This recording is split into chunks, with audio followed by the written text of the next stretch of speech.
नमस्कार, डेली 24 भारत देख रहे हैं आप। मैं हूं आपके साथ साहिल धुलिया। बुलेटिन की शुरुआत करेंगे। उत्तर प्रदेश विधानसभा में आज कोडिन कफ सिरप से लेकर एसआईआर के मुद्दे पर जोरदार हंगामा देखने को मिला। शीतकालीन सत्र के दूसरे दिन समाजवादी पार्टी के विधेयकों ने शीतकालीन सत्र के दूसरे दिन समाजवादी पार्टी के विधायकों ने कोडिन कफ सिरप मामले पर जोरदार हंगामा किया। विपक्ष ने इस मुद्दे पर चर्चा कराने की मांग की और नारेबाजी करते हुए सरकार पर गंभीर आरोप भी लगाए। सुबह कार्रवाई शुरू होते ही सपा विधायकों ने सदन में प्रदर्शन किया। उनका कहना था कि कोडिन आधारित कफ सिरप की तस्करी और इसके दुरुपयोग पर सरकार कार्रवाई नहीं कर रही है। वहीं सीएम योगी ने कहा कि उत्तर प्रदेश में कोडिन कफ सिरप से कोई मौत नहीं हुई है। 2016 में इसके सबसे बड़े होलसेलर को सपा ने लाइसेंस दिया था। कोडिन कफ सिरप का मुद्दा था नकली दवाओं के कारण होने वाली मौतों का। समय समय पर विभाग इसे लेकर छापेमारी और कार्रवाई करता रहा है। तो विधानसभा के सत्र में जोरदार हंगामा देखने को मिला। यूपी विधानसभा में पक्ष और विपक्ष के बीच जोरदार हंगामा हुआ, जहां कोडिन कफ सिरप मुद्दे पर विपक्ष ने सरकार को घेरने की कोशिश की, तो वहीं सीएम योगी आदित्यनाथ ने भी इस पर जवाब दिया। उन्होंने साफ तौर पर कहा कि कोडिन कफ सिरप से प्रदेश में किसी की कोई मौत नहीं हुई है। कोडिन कफ सिरप से उत्तर प्रदेश के अंदर कोई मौत नहीं हुई है। एक दूसरा, इस मामले में एनडीपीएस के अंतर्गत कार्रवाई होगी। ये उत्तर प्रदेश सरकार इस मामले को कोर्ट में जीती है। उत्तर प्रदेश ने इस मामले को लड़ा है। तीसरा, उत्तर प्रदेश में इसका जो सबसे बड़ा होलसेलर, जो बड़े होलसेलर हैं, जिसको सबसे पहले एसटीएफ ने पकड़ा था 2016 में, उसको लाइसेंस समाजवादी पार्टी ने जारी किया था। जो फोटो रिलीज हो रही है, देश के अंदर दो नमूने हैं, एक दिल्ली में और एक लखनऊ में बैठते हैं। जब देश में कोई चर्चा होती है तो तुरंत वह देश छोड़ करके भाग जाते हैं, और मुझे लगता है कि यही आपके बबुआ के साथ भी हो रहा होगा। उनका नाम ही विरोधी दल के नेता है, तो विरोध करेंगे। और कोडिन में ये राष्ट्रीय सुरक्षा से संबंधित मामला है, और लाइसेंस केंद्र सरकार देती है। हमारी सरकार ने उस पर एक्शन लिया है। जो लोग भी हैं उसमें आप इतने तेजी से आपने देखा होगा कि अपराधियों को जेल भेजना, उतने लोगों के एक्यूज करना, और इतना हमको लगता है इतने कम समय में आप पिछली सरकारों को देखो कैसे चलता था। जो भी होगा कोई नहीं बख्शा जाएगा। कई बड़े नाम सामने आ रहे हैं। जो भी होगा, हमारे यहाँ यही नियम है। माननीय योगी जी को धन्यवाद देता हूँ, जांच कराते हैं और जो उसमें दोषी पाया जाता है, कहतो रसूखदार हो, बुलडोजर जहाँ देश के जनता के जमीन पर, सरकारी जमीन पर अवैध संपत्ति अर्जित। तो खबर पर ज्यादा चर्चा के लिए आशीष जी नेता हैं भारतीय जनता पार्टी से, वो हमारे साथ जुड़ गए। आशीष जी, आज यूपी विधानसभा में जोरदार हंगामा देखने को मिला, जहां विपक्ष लगातार सरकार पर कोडिन कफ सिरप को लेकर तमाम तरीके के आरोप लगा रहा है। क्या कहेंगे सर? साहिल जी नमस्ते जी। विपक्ष चारों तरफ से धाराशायी है और ऐसे मुद्दों को लेकर वो सरकार को घेरने के प्रयास में है जिनका आचार प्रचार प्रसार और जिनका एक तरह से संचार उन्हीं लोगों के द्वारा होता है जो आज विपक्ष में बैठे हैं। माफिया जिसको कहा जाता है, माफिया वाले लोग इस तरह के संचार को तंत्र करते हैं, चाहे वो कफ सिरप का मामला हो, चाहे वो किडनैपिंग का मामला हो, चाहे वो जमीन अधिग्रहण का मामला हो। इस तरह के सारे माफिया जो आज विपक्ष में बैठे हैं वो हल्ला कर रहे हैं। हमारे मुख्यमंत्री ने ये बताया, ये समझाया कि जो लोग इसमें इस तरह के संचार में और इस तरह के कार्रवाई में लिप्त हैं वो बख्शे नहीं जाएंगे जी। इसी तरह से जब आतिक अहमद भूमि अधिग्रहण कर रहे थे तो उनको भी विधानसभा में बहुत हंगामा हुआ था। उनको भी समझाया गया था कि मिट्टी में मिला दिया जाएगा ऐसे तत्वों को, और निश्चित प्रकार मुख्यमंत्री हमारे योगी आदित्यनाथ पर पूरा विश्वास है जो ऐसे लोगों को, जो माफिया चला रहे हैं, जो कफ सिरप को लेकर, जो दवाइयों को लेकर माफिया चला रहे हैं, उनके खिलाफ एक ठोस कार्रवाई होगी और मिट्टी में मिलाने का काम हमारे मुख्यमंत्री आदरणीय योगी आदित्यनाथ करेंगे जी। लेकिन आशीष जी, विपक्ष की तरफ से तो लगातार ये कहा जा रहा है कि जनता को गुमराह करने की कोशिश सरकार की तरफ से की जा रही है। कोई ठोस एक्शन प्लान सरकार के पास है नहीं, और इससे पहले भी जब इस तरीके के मामले सामने आए हैं उसमें भी कोई बहुत बड़ा एक्शन सरकार की तरफ से नहीं लिया गया। सरकार कटिबद्ध है ऐसे तंत्रों को सुधारने के लिए। उत्तर प्रदेश एक सबसे बड़ा राज्य है जहां माफियाओं की चलती होती थी। आज माफिया खत्म हो रहे हैं धीरे धीरे। सारे विषयों पर हम लोग लगातार, अगर रोड मैप नहीं होता तो आज उत्तर प्रदेश देश के सबसे विकास करने वाले राज्यों में नहीं होता। रोड मैप तैयार है और ऐसे तत्वों को अगर हमारे मुख्यमंत्री कह रहे हैं कि उनको बख्शा नहीं जाएगा ऐसे सारे लोगों को, तो निश्चित तौर पर कार्रवाई तो होगी ही। पहले भी कार्रवाई हुई है और रोड मैप तैयार है। इसलिए आज उत्तर प्रदेश में सिने सिटी बन रहा है। रोड मैप तैयार है तो आज उत्तर प्रदेश के लोग पलायन करना बंद कर चुके हैं। ये उत्तर प्रदेश की एक बड़ी कामयाबी कहेंगे, मुख्यमंत्री की बड़ी कामयाबी कहेंगे। और निश्चित तौर पर ऐसे लोग जो माफिया चला रहे हैं, मैं पुनः दोहराऊंगा, ऐसे लोग माफिया चला रहे हैं जो भूमि अधिग्रहण, कब सिर्फ जैसे चीजों को लेकर पूरे प्रदेश में एक गलत माहौल फैलाने का प्रयास कर रहे हैं। इन लोगों पर कार्रवाई निश्चित होगी और ऐसे माफिया अब धीरे धीरे समाप्त होते जा रहे हैं और लुप्त होंगे। जिनके पास दो पासपोर्ट पाया जाता है, जो हिंदुस्तान की सेना के खिलाफ पत्थर फेंकते हैं, वैसे लोग निश्चित समाप्त होंगे, वैसे लुप्त होंगे और माफियागिरी उत्तर प्रदेश में बंद होनी चाहिए। ये पूरा देश मानता है, उत्तर प्रदेश के लोग मानते हैं। बिल्कुल। और आशीष जी, जिस तरीके के संकेत यहाँ पर सीएम योगी आदित्यनाथ ने विधानसभा में दिए हैं, उन्होंने साफ तौर पर कहा कि एक्शन होगा और अगर एक्शन होते हुए बुलडोजर भी चलेगा और बुलडोजर चले तो कम से कम विपक्ष उसको लेकर किसी तरह की कोई फिर बयानबाजी करता हुआ नजर ना आए। यानी खुले शब्दों में चेतावनी उन्होंने दे दी है। बात है कि ऐसे मुद्दे उठा रहे हैं। ये मुद्दा अगर नहीं भी उठता तब भी हमारे लिए परम मुद्दा था। माफिया लोग का तंत्र निश्चित रूप से उत्तर प्रदेश से खत्म होगा। चलिए आशीष जी, हमारे साथ जुड़ने के लिए, तमाम चर्चा के लिए आपका बहुत शुक्रिया। बहुत बहुत धन्यवाद। तो विधानसभा में कोड इन कफ सिरफ का मुद्दा गरमाया रहा। पक्ष विपक्ष दोनों एक दूसरे पर आरोप प्रत्यारोप करते हुए नजर आए। सीएम योगी आदित्यनाथ ने भी खुले शब्दों में चेतावनी दी है कि इस पूरे मामले पर एक्शन जरूर होगा और जब बुलडोजर कार्रवाई होगी तो विपक्ष कम से कम उसको लेकर कोई बखेड़ा ना खड़ा करे। तो उन्होंने कहा कि जब कार्रवाई की जाती है, बुलडोजर एक्शन होता है, तो विपक्ष ही सबसे पहले उस एक्शन के विरोध में उतरता हुआ नजर आता है। तो उन्होंने साफ तौर पर कहा कि इस पूरे मामले में जब एक्शन होगा और ज़रूर होगा, और अगर एक्शन होगा तो उसके बाद विपक्ष कम से कम कुछ उस पर कहे ना। खबर पर ज़्यादा चर्चा के लिए आर.ए. उस्मानी जी, नेता समाजवादी पार्टी, हमारे साथ जुड़ गए। उस्मानी जी, बहुत स्वागत है आपका। शुक्रिया, बहुत शुक्रिया आपका। उस्मानी जी, विधानसभा में आज कोड इन कफ सिरफ का मुद्दा गरमाया रहा। समाजवादी पार्टी की तरफ से मुखरता से इस मुद्दे को उठाया जा रहा है, लेकिन सीएम योगी आदित्यनाथ ने खुले शब्दों में चेतावनी यहां पर दे दी। उन्होंने तो कहा कि सपा सिर्फ बरगलाने का काम कर रही है, प्रदेश में एक भी मौत कफ सिरफ से नहीं हुई है। साथ ही साथ उन्होंने ये भी कहा कि आने वाले समय में अगर एक्शन लिया जाए और बुलडोजर कार्रवाई हो तो कम से कम विपक्ष उस पर हो हल्ला ना करे। क्या कहेंगे सर? देखिए,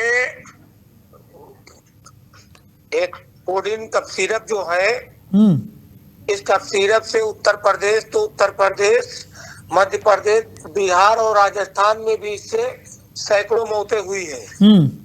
और ये बयान जो है कि मौतें नहीं हुई हैं, ये तो आप खुद ही, आप लोग मीडिया चैनल पे चलाए हैं कि दर्जनों मौतें हुई हैं, संज्ञान में आया है।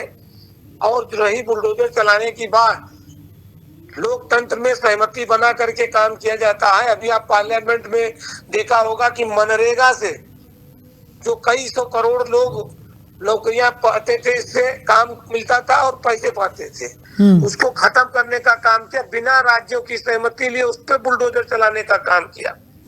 तो बुलडोजर अगर चलाना है, भारतीय जनता पार्टी के लोग कह रहे हैं कि समाजवादी पार्टी के नेताओं का कनेक्शन है कफ सिरप से, तो मेरी डिमांड है कि जो भी अपराधी हैं उनके घरों पे, उनकी कोठियों पे बुलडोजर चलाया जाए और जो भी सख्त से सख्त सजा दी जा सकती है वो सजा दी जाए। समाजवादी पार्टी कहीं आड़े नहीं आएगी। समाजवादी पार्टी जनता के हित के लिए संघर्ष कर रही है, बिजली के लिए संघर्ष कर रही है, खाद के लिए संघर्ष कर रही है, पानी के लिए संघर्ष कर रही है।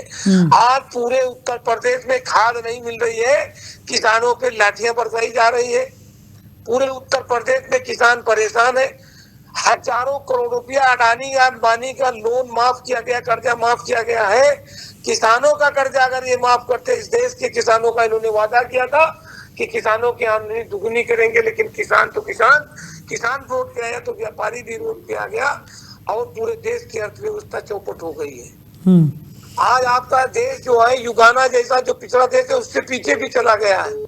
आपकी जीडीपी गिर गई है। ये खाली अपने आप मुंह या मीट बन के अपनी पीठी थपथपाए। इसलिए जो है समाजवादी पार्टी जो है वो इनको चैन से नहीं बैठने देगी कि ये जनता की गाड़ी कमाई को लूटने का काम करे।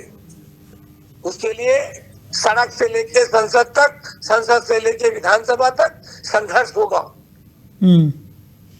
लेकिन उस्मानी जी, जिस तरह से एक तरफ विपक्ष जो है वो कोड इन कफ सिरफ का मुद्दा उठाता हुआ नजर आया, पर सीएम योगी आदित्यनाथ ने तो तमाम जो सवाल पूछे गए थे उन तमाम सवालों के जवाब देते हुए ये तक कह दिया कि समाजवादी पार्टी को कुछ पता नहीं है प्रदेश का और वो सिर्फ और सिर्फ जनता को मूर्ख बनाने का काम कर रही है, क्योंकि जिस तरीके का मुद्दा समाजवादी पार्टी की तरफ से उठाया जा रहा है वो तो कोई मुद्दा है ही नहीं।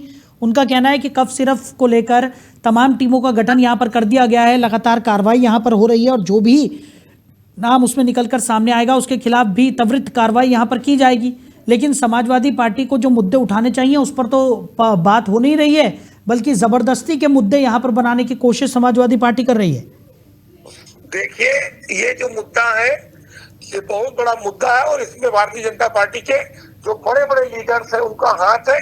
इसलिए इस मुद्दे पे कमेटी गठित की जाएगी और जांच समिति गठित की जाएगी। उसके बाद इसको लीक पोत के बराबर कर दिया जाएगा और किसी जो व्यापारी जो मजलूम होगा उसके ऊपर इसका सिर पे उसके ठोक के और उसको फांसी पे चढ़ा दिया जाएगा।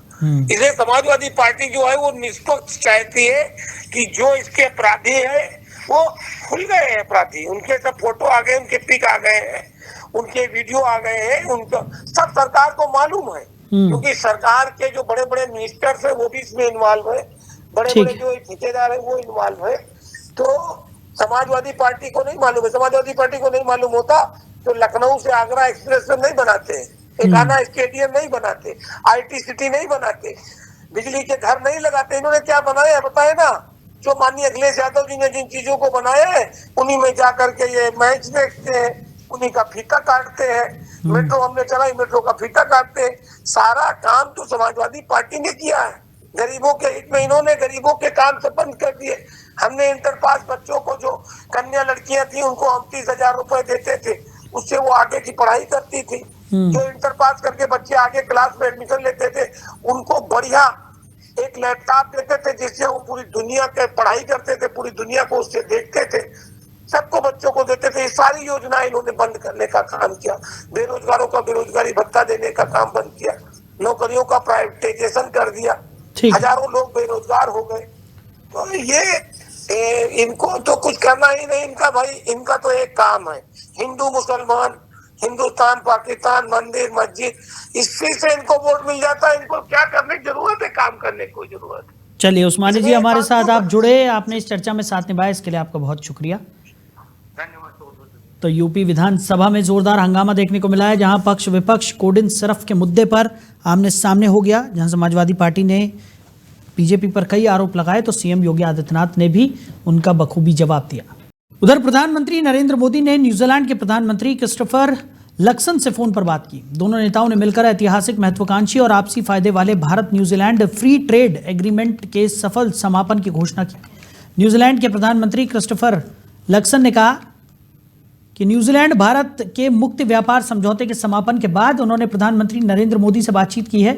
लक्सन ने बताया कि इस समझौते के तहत न्यूजीलैंड के भारत को होने वाले लगभग 95% निर्यात पर टैरिफ को या तो घटा दिया गया है या पूरी तरह खत्म कर दिया गया है। बता दें कि दोनों देशों के बीच बातचीत 2010 में शुरू हुई थी, फिर 9 दौर के बाद 2015 में रुक गई थी और इस साल फिर से शुरू की गई है।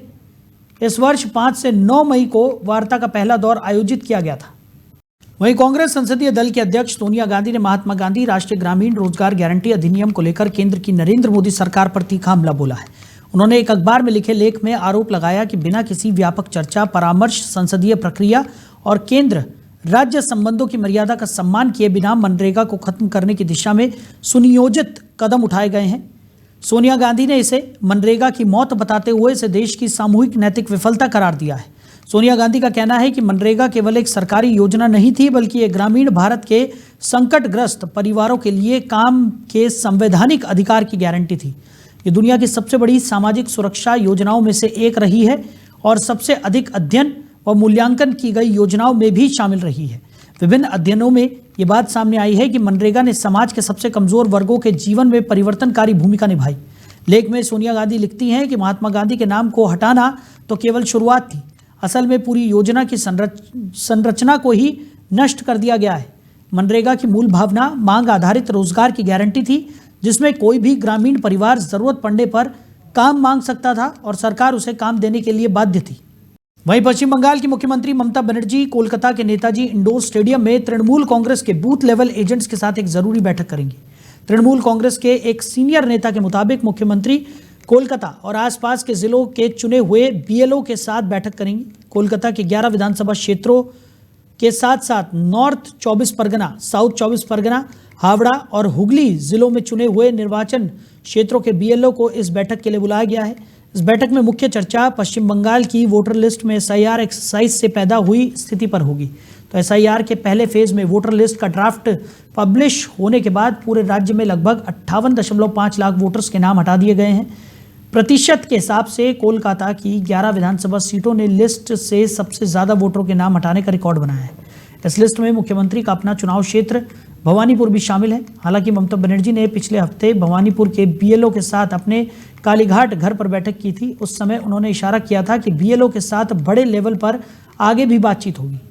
वहीं सुप्रीम कोर्ट ने महाराष्ट्र सरकार के पूर्व मंत्री और 5 बार के विधायक मणिकराव कोकाटे को बड़ी राहत दी है। धोखाधड़ी के एक मामले में निचली अदालत द्वारा सुनाई गई दोष सिद्धि पर रोक लगाते हुए शीर्ष अदालत ने साफ किया है कि इस फैसले के चलते कोकाटे की विधानसभा सदस्यता खत्म नहीं होगी, यानी वो विधायक बने रहेंगे और उन्हें अयोग्य नहीं ठहराया जाएगा। हालांकि सुप्रीम कोर्ट ने यह भी स्पष्ट कर दिया कि इस राहत का मतलब ये नहीं कि कोकाटे किसी भी ऑफिस ऑफ प्रॉफिट यानी लाभ के पद पर बने रह सकते हैं।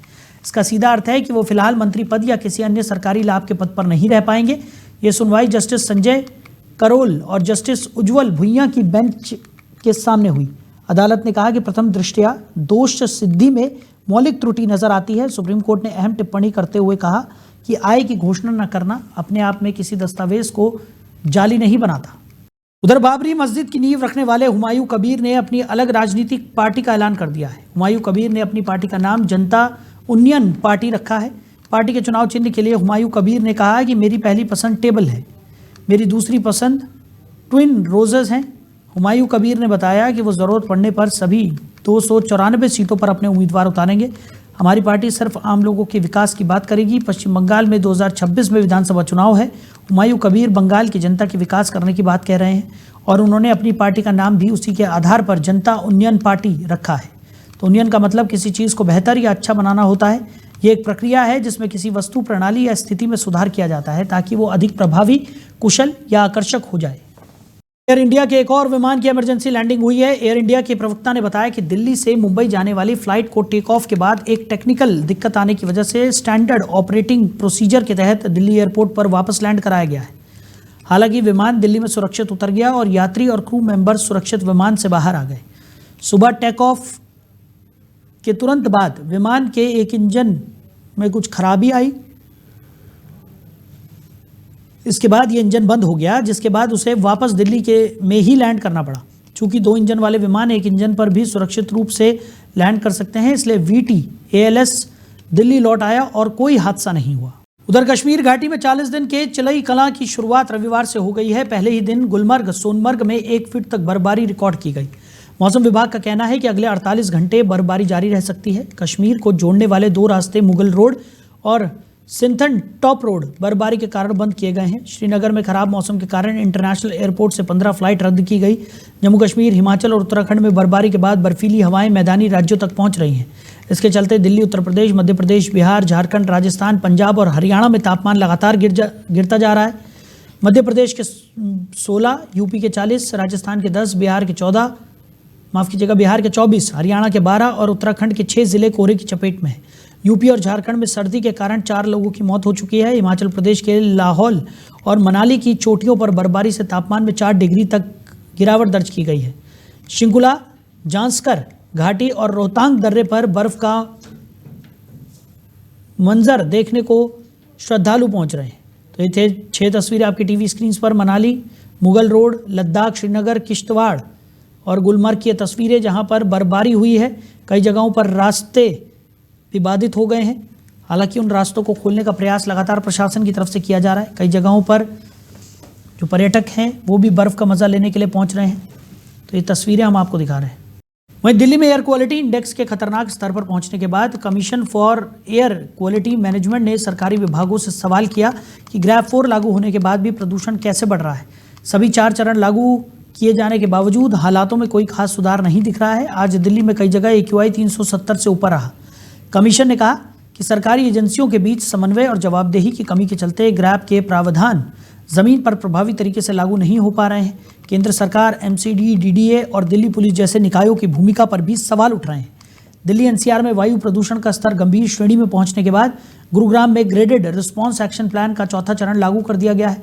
बढ़ते प्रदूषण ने स्वास्थ्य को लेकर चिंताएं बढ़ा दी हैं और दिल्ली NCR की वायु गुणवत्ता सूचकांक लगातार खराब होता हुआ नजर आ रहा है। वहीं दिल्ली के पर्यावरण मंत्री मनजिंदर सिंह सिरसा का बड़ा बयान सामने आया है। मनजिंदर सिंह सिरसा ने कहा है कि दिल्ली में 3 प्रकार के उद्योग हैं: अधिकृत, विनियमित और अवैध। अवैध उद्योगों को बंद करने के आदेश सुप्रीम कोर्ट द्वारा दिए गए हैं। कल के बाद मौसम के बेहतर होने की आशंका है, जिससे मौसम और ठीक होगा। दिल्ली के जल निकाय प्रदूषण को कम करने के लिए बहुत सार्थक है। दिल्ली के अंदर क्योंकि ग्रैप 4 के साथ साथ ये रिस्ट्रिक्शन है वर्क फ्रॉम होम की, ऐसी जानकारी मिली है कि कुछ प्राइवेट कंपनीज जो हैं इसको पूरा मान नहीं रही। तो उनको भी आग्रह है, उनको भी इसको पूरा मानना है।